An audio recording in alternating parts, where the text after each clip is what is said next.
Assalamualaikum warahmatullahi wabarakatuh. Halo anak-anak semuanya. Di sini kita akan belajar tentang rukhsah dalam zakat. Baiklah, yang pertama yaitu zakat dapat dibayar dengan uang. Nah, anak-anak sekalian, zakat itu kan seperti yang kita ketahui bahwasanya zakat itu dibayar dengan beras.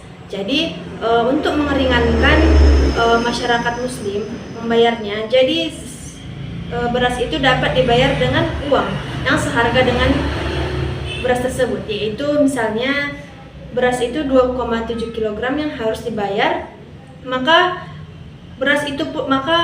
dengan senilai uang pun harus dibayar dengan harga beras tersebut, yaitu kalau dalam Indonesia yaitu sekitar 40.000 atau 45.000.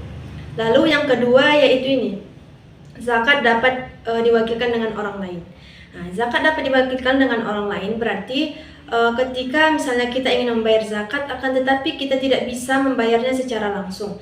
Jadi ketika ada saudara teman kita yang ingin membayar zakat tidak bisa, tetapi bisa kita bayarkan dengan diwakilkan dengan orang lain.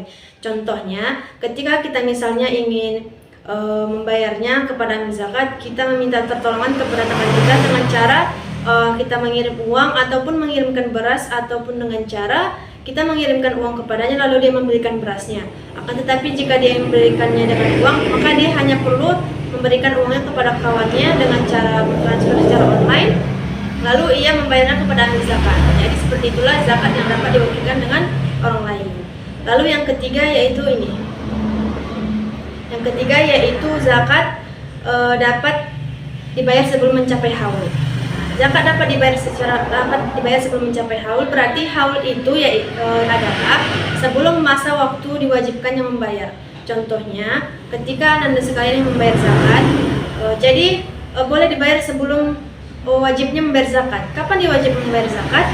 Yaitu pada malam terakhir Ramadan ataupun malam hari raya. Jadi ketika Anda sekalian ingin boleh membayarnya sebelum hari raya, jadi itu boleh dibayar mulai dari awal Ramadan sampai akhir Ramadan. Jadi wajibnya zakat itu kan mulai dari awal hari raya, di malam raya. Jadi itulah dibayarnya wajibnya zakat. Jadi ketika misalnya Anda sekalian ingin membayarnya sebelum itu boleh. Itulah dimulai tanggal 1 Ramadan sampai akhir. Nah, jadi seperti itulah zakat dapat dibayar dengan haul, sebelum mencapai haul. Yang terakhir yaitu zakat dapat dibayar dengan mencicil. Nah, jadi seperti yang Ibu bilang tadi, mencicil yaitu dengan cara, contohnya ketika Anda sekalian punya uang, misalnya ataupun beras yang hanya belum sepenuhnya untuk membayar, contohnya 2,7 kg beras masih bisa dibayar secara mencicil. Misalnya 1 kilo boleh dibayar di awal Ramadan ataupun di pertengahan sebelum wajibnya membayar zakat pada malam hari raya Idul Fitri. Jadi ketika misalnya kita takut tidak memilikinya di saat hari raya nanti, malam hari raya, jadi boleh mencicilnya supaya dapat terbayarkan. Jadi seperti itu. Dan juga dalam hal mencicil ini ada dua hukumnya. Yang pertama, mencicilnya sebelum haul, yaitu sebelum hari raya Idul Fitri, malam hari raya Idul Fitri, yaitu mulai dari tanggal 1 Ramadan sampai akhir. Lalu bisa juga, dan juga yang kedua yaitu hukumnya tidak diperbolehkan ataupun menjadi sedekah ketika misalnya dibayar setelah misalnya sholat Idul Fitri, itu tidak lagi dinamakan zakat, akan tetapi sudah sedekah.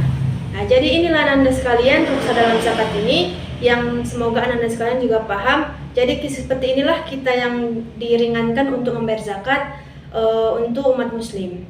Nah, jadi mungkin sampai situ saja pelajaran kita hari ini. Semoga Anda sekalian paham. Sekian, terima kasih Ibu ucapkan. Wassalamualaikum warahmatullahi wabarakatuh.